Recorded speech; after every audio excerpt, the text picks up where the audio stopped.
Guys, welcome back to my channel. তো এই এপিসোডের শুরুতে আমরা জিয়া আর হানকে হসপিটালে দেখি এন্ড তাদের পাশে একটি লেডি বসেছিল যাকে হান জিজ্ঞাসা করে, মিস প্রেগন্যান্সির টাইমে আপনার কোন কোন ধরনের মুড সুইং হয়, আপনি কি আমাকে বলতে পারবেন? বাট জিয়া বলে, তুমি কি পাগল হয়ে গিয়েছো? আমরা এখনো জানি না যে আমি প্রেগনেন্ট কিনা, তাই একটু ধৈর্য ধরো। হান বলে, তো কি হয়েছে? ফিউচার প্ল্যান অনেক বেশি ইম্পর্টেন্ট, আর এমনিতেও সিমটম তো আমার প্রেগনেন্সিরই মনে হচ্ছে, তাই আমার পুরো বিশ্বাস আছে।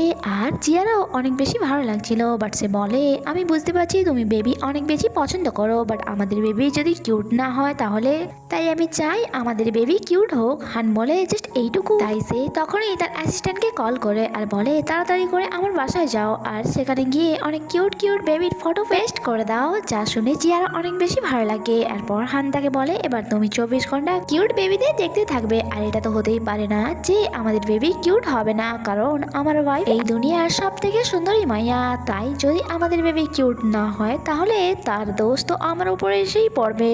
আর তার এমন কথা শুনে জিয়া আর পাশে বসে থাকা লেডি হাসছিল। তখনই নার্স এসে তার দুজনকে ভেতরে আসতে বলে এন্ড হান অনেক কেয়ারফুলি জিয়াকে ভেতরে নিয়ে যায়। আর তারা অনেক বেশি খুশি ছিল যখন কি ডক্টর বলে যে আপনার গ্যাস্ট্রোনাইজেশনের জন্য নজিয়া হচ্ছিল। যা শুনে তো দুজনেই স্যাড হয়ে যায়। জিয়া বলে যে এমনটা কি করে হতে পারে, আমার 2 মান্থ পিরিয়ডও হয়নি। হান তাকে বকা দিয়ে বলে যে আমি তোমাকে কতবার বলেছি রাতের বেলা ফ্রাইড চিকেন আর কোক খাওয়া বন্ধ করো। ডক্টর বলে, আরো একটি প্রবলেম আছে, হয়তো এটা শোনার পর আপনারা চিন্তিত হয়ে পড়বেন, আপনার অগিতে ইনফেকশন হয়ে গিয়েছে, তাই ঠিক টাইমে যদি না এটা ঠিক করা হয় তাহলে ফিউচারে হয়তো আপনি মা হতেও পারবেন না। আর যা শুনে তারা দুজনেই অনেক বেশি চিন্তায় পড়ে যায়। নেক্সট সিনে আমরা তাদেরকে বেড সাইডে দেখি, যেখানে হান তার মুড থাকতে তুমি তো আমার কথাই ভুলে যাবে এন্ড তার সাথে সাথে তার ভালো ফিউচারের জন্য তার ক্যারিয়ারেও নজর রাখতে পারবো।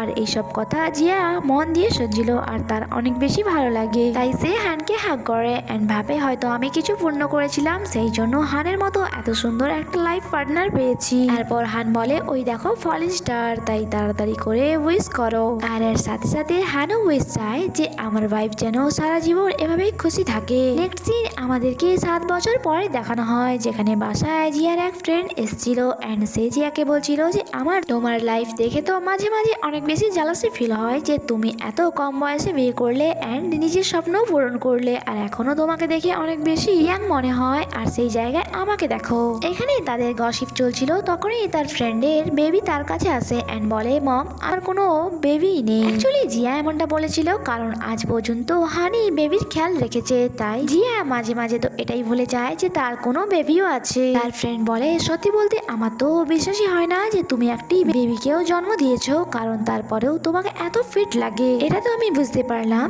যে তোমার বেবিকে তোমার হাজবেন্ডই সবসময় সামলায়, বাট তোমার লাইফ কি সত্যি এতটা টেনশন ফ্রি? যা শুনে জিয়া তাকে বলে, এতটাও টেনশন ফ্রি নয় যতটা তুমি ভাবছো। এন্ড এখানে আমাদেরকে কিছুদিন আগের একটি সিন দেখানো হয়, যেখানে জিয়া আর তার বেবি একটি ম্যাঙ্গো নিয়েই কাছে এসে বলে, সত্যি বলতে ওই ম্যাঙ্গোটি ছোট ছিল, এই দেখো আমি তোমার জন্য অনেক বড় ম্যাঙ্গো লুকিয়ে রেখেছি।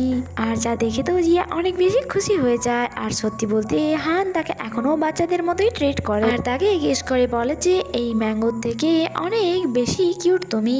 তাদের এই রোমান্টিক সিন চলছিল, তখনই সেখানে বেবি এসে বলে, ড্যাড আমিও কি মমকে কিস করতে পারি? হান জিয়াকে নিজের দিকে টেনে বলে যে একদমই না, এটা আমার ওয়াইফ, তাই আমি তাকে তোমায় কিস করতে কেনই বা দেবো।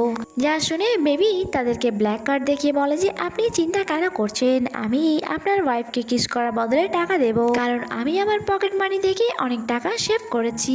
এন্ড যা শুনে তারা দুজনেই তার উপর হাসছিল। আর এই হ্যাপি মুমেন্টের সাথে এই ড্রামাটি হ্যাপি এন্ডিং এখানেই হয়ে যায়। তো দেখা হবে আবার একটি নতুন ড্রামাতে, ততক্ষণের জন্য স্টে কানেক্টেড, বাই বাই।